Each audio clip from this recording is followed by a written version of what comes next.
Halo Sobat Holopis, balik lagi di Ruang Healing barengan Brenda. Dan sekarang Brenda masih ditemani dengan Ibu Eri Indriani. Ibu Eri, ini kita sudah memasuki bulan Ramadan ya. Bentar lagi, Alhamdulillah, bentar lagi Lebaran gak berasa. Tuh happy ketemu keluarga.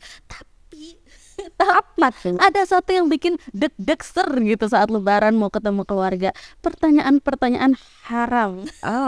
Ini sering nih, udah deg-degan nih para anak-anak muda nih. Biasanya kan pertanyaan haram dari om-om dan tante-tante, biasanya tante-tante sih ya. Kapan meritnya? Kirim manjarnya. Atau yang udah merit, mana adiknya? Kok belum juga ngisi? Pusing. Ada lagi pertanyaan. Ada pertanyaannya. Itu fenomena begitu tuh, Wery ngelihatnya gimana? Oke. Pertanyaan-pertanyaan yang sering muncul biasanya ya ditanyakan kalau lagi kumpul keluarga begitu ya. Bertemu dengan keponakan, bertemu dengan om, tante dan sepupu-sepupu begitu ya. Mungkin ada yang belum menikah gitu. Yang tadi Brenda bilang pertanyaan haram yang selalu terdengar itu lagi yang ditanya gitu ya. Sebenarnya bagaimana cara menyikapinya gitu ya dengan pertanyaan-pertanyaan itu? Sebenarnya mudah saja. Hadapi aja semua itu dengan santai, tanggapi dengan santai. Dalam arti setiap orang itu kan tentunya mempunyai kehidupannya berbeda-beda gitu ya. Dan kalau saya boleh juga menanggapi pertanyaan-pertanyaan seperti ini, kita tidak terlepas dari yang namanya budaya Indonesia, gitu kan? Budaya di Indonesia kan seperti itu. Biasanya kalau salah satu dari saudaranya sudah menikah gitu, atau sepupunya sudah menikah, kemudian saudara sepupunya belum menikah, maka ditanya, kamu kapan? Giliran kamu kapan? Gitu kan ya. Jangan asik terus dong, nanti kamu lupa untuk menikah begitu ya dan sebagainya. Sebenarnya cukup tanggapi dengan santai aja, bilang aja kalau misalkan ya memang saat ini saya lagi serius bekerja begitu misalkan ya. Dan bukan berarti jodoh itu tiba-tiba nanti akan datang sendiri, pasti kan tentunya kita juga harus mencari ya begitu ya. Diikhtiarkan begitu jodohnya. Tetapi kan balik lagi kalau ditanya soal itu, balik lagi bukan kita yang menentukan gitu ya. Selagi kita menanggapinya itu dengan santai, kita menanggapinya dengan senyum begitu, nggak jadi masalah. Dan juga jangan dijadikan beban gitu. Pada saat orang bertanya tentang itu, nggak usah kita menjadikan beban. Jadi biasa saja kita menanggapinya dan kita menjawab dengan santai, dengan ringan, dalam arti bahwa pertanyaan ini, apa yang ditanyakan bukan satu hal beban untuk kita gitu lah. Ya kita tinggal menjawab sesuai dengan apa yang saat ini kita rasakan. Karena kan orang juga kan tidak tahu, mungkin ada masalah-masalah lain yang memang mungkin tidak bisa diceritakan begitu ya. Atau mungkin ada target-target yang setiap orang itu kan berbeda begitu ya. Dan sebaiknya memang kita kan harus bisa menghargai gitu ya, menghargai setiap apa pilihan dari orang gitu ya. Dan yang terpenting adalah kita tetap berpikir positif. Positive thinking. Betul. Tapi salah nggak sih basa-basi kayak gitu, Bu Eri? Kalau ditanya kan kenapa sih nanya gitu?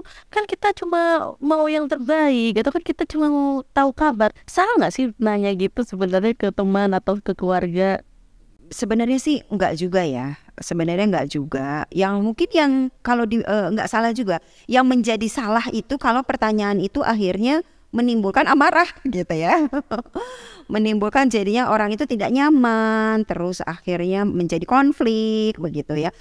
Nah, itu baru akhirnya menjadi salah gitu ya pertanyaan. Kalau cara orang yang ditanya penerimaannya negatif, nah itu yang akhirnya menjadi salah. Menjadi konflik, menjadi salah dan menjadi masalah untuk dirinya. Tetapi kalau pertanyaan itu muncul kemudian itu menjadi masalah atau tidak, menurut saya tidak. Selagi kitanya bisa menerima dan menanggapinya dengan positif gitu. Kita menanggapi dan menerimanya dengan santai gitu loh. Bukan menjadi satu beban gitu. Ya wajar-wajar saja gitu. Itu adalah hak orang untuk bertanya begitu. Begitupun hak orang untuk menjawab, mau menjawab seperti apa itu pun hak orang. Gitu. Tapi Ibu Eri ini kan seorang psikolog, banyak klien yang datang ke Bu Eri gitu ya dengan segala macam permasalahannya. Ada nggak sih itu yang datang karena stres menerima pertanyaan-pertanyaan kayak gitu dari sanak saudara atau lain gimana lah gitu. Ada nggak sih gitu Bu Eri? Aku ditanyain kapan nikah gitu. Ada gitu yang nanya gitu, yang curhat gitu. Iya betul. Ya ada aja begitu ya yang mengalami seperti itu karena sudah terus dituntut untuk menikah begitu oleh orang tuanya gitu ya, ataupun juga oleh sanak saudara begitu. Mengapa? Karena mungkin adiknya udah menikah terlebih dahulu, dia belum menikah gitu.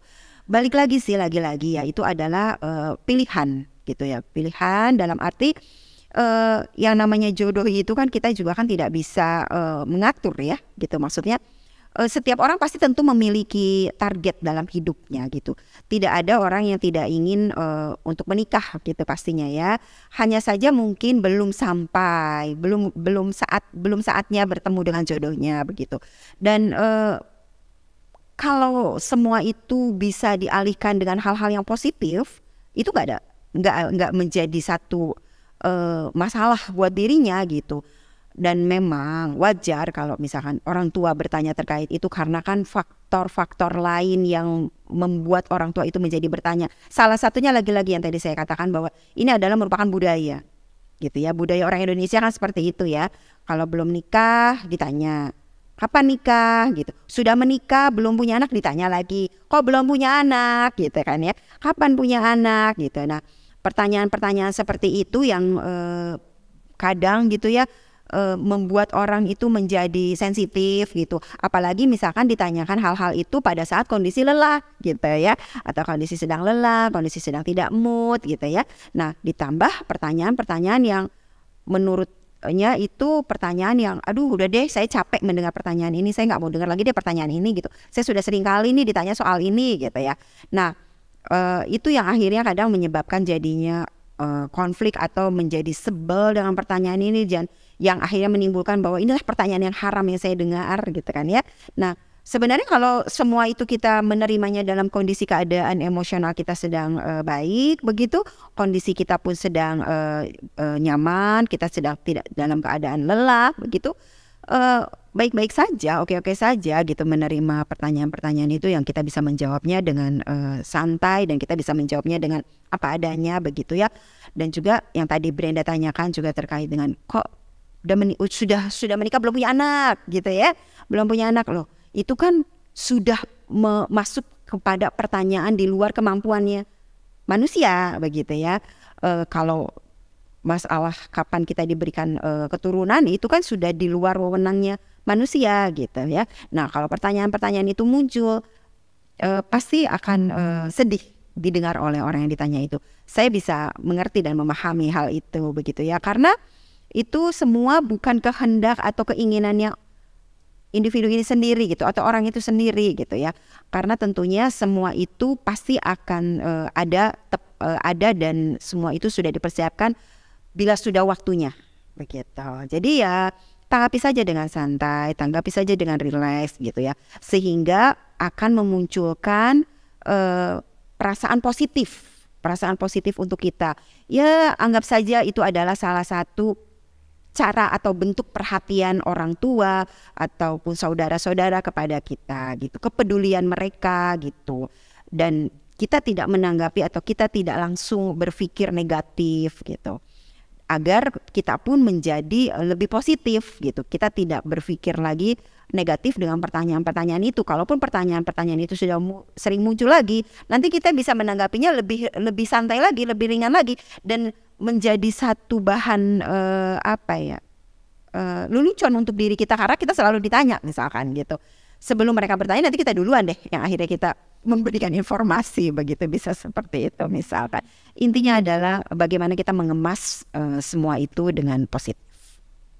Tadi Bu Eri bilang ini memang budaya Indonesia yang nggak bisa dihindari gitu ya. Ada kecenderungan itu generasi lebih tua nggak sih yang sukanya gitu, Bu Eri? Ya biasanya kan seperti itu ya gitu kan, karena kan orang tua itu ada ketakutan atau kekhawatiran begitu ya, mengingat misalkan anak gadisnya belum menikah begitu. kekhawatiran yang sangat wajar gitu ya dirasakan oleh orang tua begitu. Ya itulah budaya orang Indonesia itu kan yang selalu mengayomi gitu kan ya. Kita itu selalu merangkul gitu. Makanya kan sampai ada istilah kan, gimana sih kalau di kita itu ada istilah makan nggak makan yang penting ngumpul gitu ya. Saking begitu akrabnya, begitu guyupnya begitu budaya kita itu seperti itu, sehingga sampai hal detail apapun gitu ingin kita itu memperhatikan gitu, ingin kita itu juga ikut memikirkan gitu ya. Positif saja, kita menanggapinya positif saja. Selagi kita menanggapi positif, maka kita menerimanya akan positif dan tidak menjadi satu beban untuk kita gitu. Apapun itu, kalau kita menerimanya secara positif, kita bisa menerimanya dengan legowo gitu, itu tidak akan menjadi beban. Jangan apa yang kita terima atau pertanyaan apa yang kita dengar itu menjadi negatif untuk kita. Kalau sudah seperti itu, maka yang ada kita stres gitu kan, sebel, stres, dan akhirnya bisa saja menarik diri gitu, menarik diri dari lingkungan sosial, menarik diri dari lingkungan keluarga begitu, karena merasa terbebani dengan pertanyaan-pertanyaan yang membuat tidak nyaman gitu kan ya, membuat kita tidak nyaman. Akhirnya kan kita tidak nyaman berada dalam lingkungan suasana seperti kumpul dengan keluarga ataupun dengan sosialisasi kita begitu ya, kalau pertanyaan-pertanyaan itu selalu muncul gitu.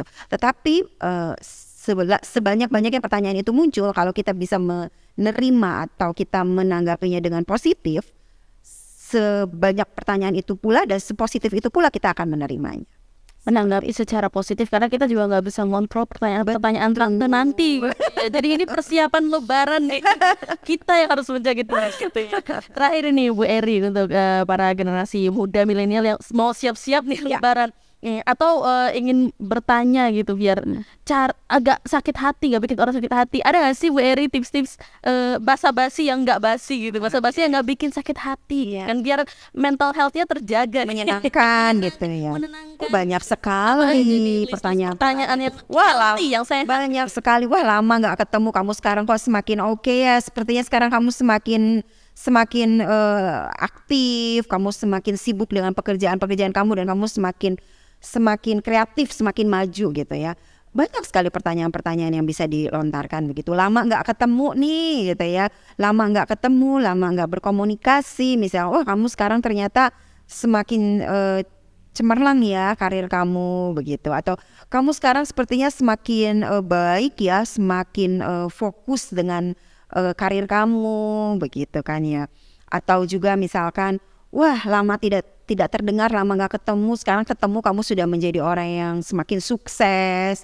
Nah itu kan pertanyaan-pertanyaan yang membuat suasana semakin ceria, keakraban semakin akrab, begitu kan, kebersamaan itu semakin berarti gitu ya, dan saling bertukar informasi, saling bertukar pengalaman, begitu, saling memberikan pengaruh-pengaruh positif, dan akhirnya memancarkan aura-aura positif juga tentunya. Berarti hindari personal soal pekerjaan yang mana baju iya. Nah itu tuh dicatat tuh sama Holopis untuk nanti lebaran nih, jangan tanya yang lain-lain lagi. Sama-sama nih, kita ngobrol-ngobrol di sini, ngobrol santai untuk lebaran ini yang paling berguna banget ya Bu Eri. Dan semoga nanti kita ketemu lagi di episode Ruang Healing berikutnya, kita akan bahas lagi hal-hal yang bisa berguna untuk Sobat Holopis pastinya. Makasih Bu Eri, sama-sama, dan terima kasih Sobat Holopis yang udah nontonin Ruang Healing di Holopis Channel. Kita ketemu lagi di episode berikutnya. Dadah.